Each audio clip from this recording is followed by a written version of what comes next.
Too many leaders sprint into what's next. New goals, new timelines, new pressure to perform. But before you move forward, there's a question that many leaders skip, and it costs them more than they realize. Who shaped the leader you are today? This isn't just a podcast. It's a movement. Real stories, zero fluff, battle-tested wisdom, straight from the mess to the dead plates. If you're tired of silence, the politicking, and leadership cliches, you're in the right place. Welcome to CultureKeeper. Welcome back to CultureKeeper, the podcast that bridges the gap between junior sailors and senior leaders. I'm Jessica Hardemon, and yes, I've been away. Life required my full presence for a season, and I chose to honor that rather than deliver something that wasn't ready. But I'm back. And if you know anything about CultureKeeper, you know we don't do fluff. So I didn't come back empty-handed. Today's episode isn't about looking backward for nostalgia. It's about grounding yourself in gratitude before you build anything else. Because leaders who forget who shaped them eventually start believing they did it alone. And that's when ego creeps in, humility disappears, and culture suffers. So I want to honor 3 shipmates who fundamentally shaped how I lead. And as I walk you through each one, I want you to notice something. This isn't just my story. It's a formation arc every leader lives through. One gave me permission to start again. One gave me correction that re-anchored me. And one gave me liberation to lead without apology. Permission, correction, liberation. And by the end of this episode, you'll know exactly what each one of those looks like. And more importantly, who in your own life has given them to you. So let's get into it. So I'm going to set the scene, right? So I'm an E5, a few years in, and I just come off a command culture that left much to be desired. Leadership that drained confidence instead of building it. I wasn't broken, but I was carrying weight I didn't know how to put down. And I was walking onto a new ship, quietly wondering if this place would be more of the same. I didn't need a pep talk. I didn't need someone to tell me I was talented. I needed someone to look me in the eye and tell me that what came before didn't have to follow me here. And that came in the form of Master Chief John Hall and Chief Warrant Officer Walter Knutzen. They did exactly that. They didn't ask me to explain my past. They didn't make me earn a clean slate. They simply told me, this is a fresh start. What you do with it is up to you. And this is the part that mattered most. They proved it. They didn't just say the words and walk away. They showed up. They supported me. They challenged me. They grew me in ways I hadn't been grown before. And what happened next surprised even me. I would go on to become the ship's Sailor of the Quarter for 3 consecutive quarters, then the Strike Group Sailor of the Quarter, then the ship's Sailor of the Year. And that didn't happen because I got smarter overnight. It happened because 2 leaders decided my future mattered more than my past. They created the conditions for me to become who I already had the potential to be. And here's what I need you to hear. Bad leadership doesn't just damage performance. It damages belief. And once belief cracks, it takes intentional investment to rebuild it. Master Chief Hall and Chief Warrant Officer Knutzen made that investment without being asked. And the leadership lesson is a fresh start doesn't lower the standard. It removes the ceiling. Great leaders don't just open doors. They stay in the room while you walk through them. But a fresh start only carries you so far. Permission gives you a runway. It doesn't teach you how to fly.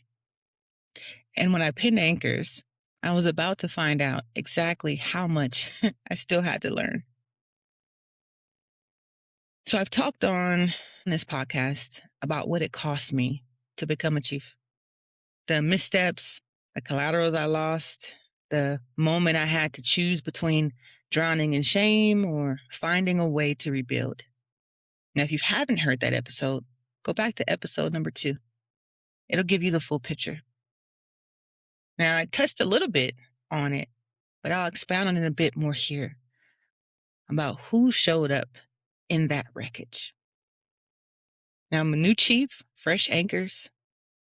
I have deployment looming, and I was saying yes to everything, right? Collaterals and projects and tasks, because I wanted to prove myself. What I didn't realize was that I was moving fast and leading nobody. I was failing my division, and worse, I was failing myself. What made it harder was this. I didn't feel like I could go to the chief's mess. That support structure, it wasn't available to me in the way it should have been. So I was trying to figure it all out, and the cracks were starting to show.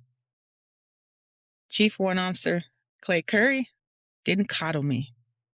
He called me to the carpet. But here's the difference between discipline and destruction. He didn't stop at what was wrong. He reset my baseline. He showed me how to grow into my anchors, not perform for them. How to show up the way my sailors needed, not the way my fear wanted. That conversation, it didn't erase the missteps, but it gave me a foundation to build from instead of rubble to dig out of. And I want to be clear about something because this matters for every leader in this room. The chief's mess is supposed to be that for new chiefs. It's supposed to be the mechanism of correction, development, and investment. When it works, it is one of the most powerful leadership structures in the Navy. When it doesn't, you need a Clay Curry. You need someone willing to step in and do what the system should have done. I was fortunate. He showed up. Not everybody gets that. And that's part of why this podcast exists. Your leadership lesson? Real accountability. It doesn't tear you down to make a point. It tears down what's in the way so you can grow. Correction without care is just punishment. Correction with care is one of the greatest gifts a leader can give. Now, Clay's correction taught me how to show up. I learned what a real chief looked like. I found my footing, but there was still one piece missing, and I didn't even know it was gone. I knew how to be a good chief. I hadn't yet learned that I had permission to be an unapologetically authentic one. So now I'm in senior leadership. I'd been in long enough to know the game. You learn early in this uniform that there are unspoken rules about how to carry yourself, how loud to be, how much space to take up. Somewhere along the way, a lot of us start performing a version of leadership instead of being a leader. Then I encountered Command Master Chief Gerrard Gaddist, and I watched all of that unravel. He was a towering figure, booming voice, impossible to ignore when he walked into a room. But what struck me wasn't his volume. It was his clarity. He knew exactly who he was, exactly what he stood for, and exactly what he would not trade away, even under pressure. He was never afraid to challenge the way things had always been done, not for the sake of disruption, but because he understood that tradition without examination is just habit dressed up as culture. And he was relentless, relentless in making sure the business of sailors never fell out of priority, even while chasing the mission. He showed me that you don't have to choose between taking care of people and accomplishing the mission. That's a false choice created by leaders who are too tired or too ego-driven to do both. Watching him gave me something I didn't realize I'd been withholding from myself. Permission to take up space. Permission to lead at full volume.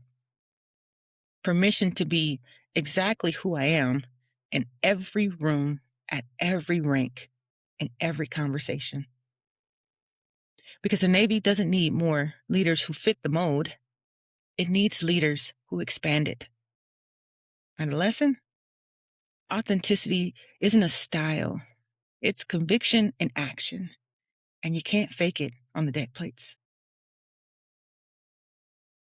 3 leaders, 3 seasons, 1 formation arc.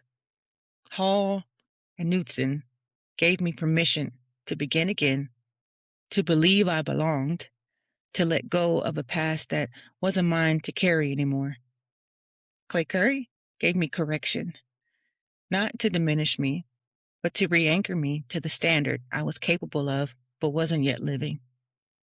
Gaddist gave me liberation, to stop performing leadership and start being a leader fully, unapologetically, without shrinking. And none of these leaders were perfect. That's not the point. The point is that each one showed up at exactly the right moment with exactly what I needed. And they led because people mattered to them, not because it was convenient, not because it looked good on an eval, because people mattered. And every leadership decision I make today carries their fingerprints. So if you're a junior sailor or early in your leadership journey, hear this. You are allowed to need a fresh start. Needing one doesn't mean you failed. It means you're paying attention. When someone corrects you with care, receive it. Don't perform compliance and then go back to what wasn't working. Let it actually change you. You don't have to earn the right to be yourself. That permission isn't granted by rank. It's claimed by you. If you're a chief, an LPO, or anyone who leads people right now, hear this. Somewhere in your division is a sailor carrying baggage from their last command, their last leader, their last failure. Do you know who that is? Have you told them in words and in action that this is a fresh start? Correction without care is punishment. And if the only tool in your leadership kit is accountability without investment, you're not developing people. You're just managing them. The sailors watching you right now are learning what leadership looks like at its fullest. Are you showing them the real version or a performance of it? Before you set another goal, before you execute another plan, before you sprint into what's next, do this. Write down 3 names, 3 shipmates who showed up for you, who gave you permission, correction, or liberation, who shaped the leader you are or the leader you're becoming.